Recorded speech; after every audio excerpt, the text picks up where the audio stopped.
Hey everyone, welcome back. In this video, this is the last video, I'm going to talk about moral subjectivism and moral nihilism. They're pretty short.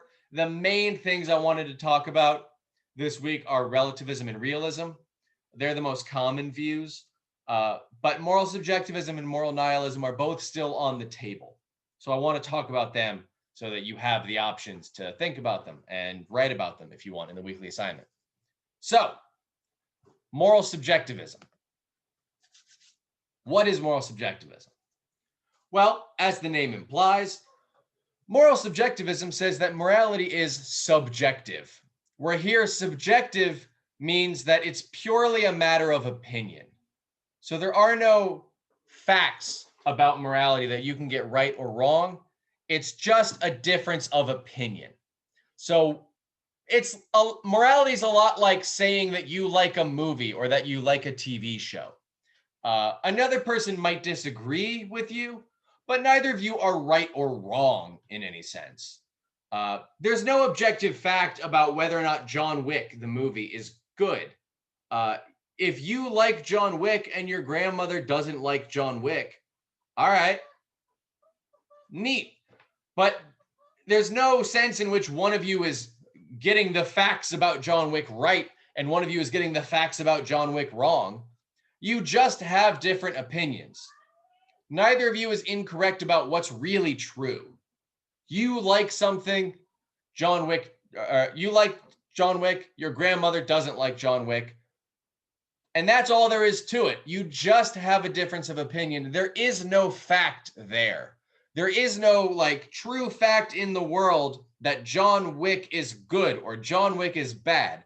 You're not making any factual errors by liking it, and your grandmother's not making any factual errors by not liking it. You just have different tastes. You have different opinions. That's all there is to it. And that's what the subjectivist thinks morality is like. So again, meme form, moral subjectivism. The moral subjectivist denies that polygamy is morally okay, sort of made as an objective universal claim, and also denies that polygamy is not morally okay, sort of made as an objective universal claim. What the subjectivist accepts, what the subjectivist thinks is right, is that according to one person, polygamy is morally okay, and according to another person, polygamy is not morally okay. In one person's opinion, it's morally okay. And in one other person's opinion, it's morally bad. And that's all there is to it. It's just personal opinion. It's personal, sort of individual, subjective. It's just opinion. That's all there is to morality. But that means that when you make moral claims, they don't necessarily apply to other people. Right? So the moral subjectivist thinks that morality is subjective and inherent and specific to you. It's just your views, your preferences. So you don't like murder. Ted Bundy, the serial killer, likes murder. That's just a difference of opinion. Neither of you is right or wrong. You just have different opinions. That seems odd, though, because morality is usually taken to apply to other people. If you say murder is wrong, what you mean is Ted Bundy did something wrong. And you usually don't think of that as being purely a matter of opinion. When you say that slavery or the Nazis or whatever are bad, you don't mean I don't like them. You mean they are bad, and anyone who likes them is mistaken and also bad. That's usually what we mean, or what we take ourselves to mean. But the moral subjectivist doesn't get to say that. The moral subjectivist, who thinks morality is a matter of opinion, thinks that morality doesn't really apply to other people. You don't like something, but if they do, well, that's their opinion, and they're entitled to their opinion. So that's, some philosophers have argued, that's not really morality then. That's just a preference for what you do and don't feel comfortable doing, or do and don't feel comfortable seeing other people do. But morality is supposed to be something more than that. And so some philosophers have argued that if the moral subjectivist is going to reduce morality to opinions, then what they're really doing is getting rid of morality as a whole. They're getting rid of any sense in which we can criticize murderers for murdering and criticize Nazis for being Nazis. We can't apply our moral beliefs towards other people. We can't extend moral claims outside of ourselves because they're just opinions. So some philosophers have argued that means the moral subjectivist really is a moral nihilist. They really don't think there is any morality.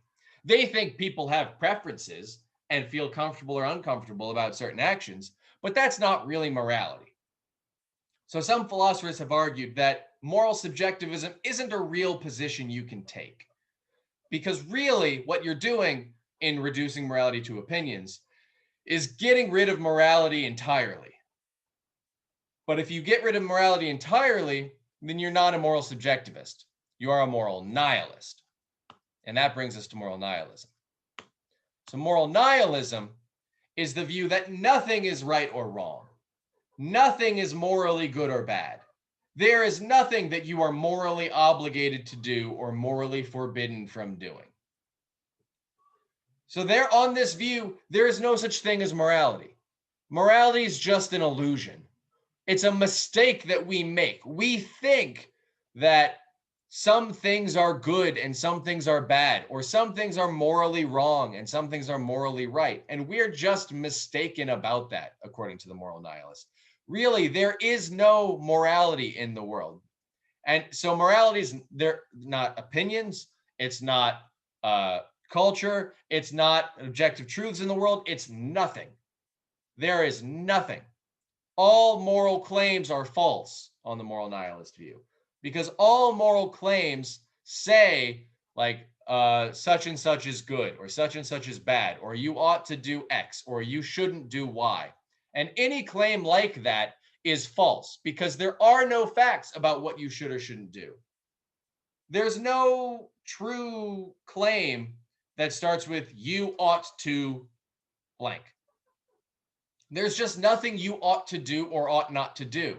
There is no morality to obligate you to do or not do anything.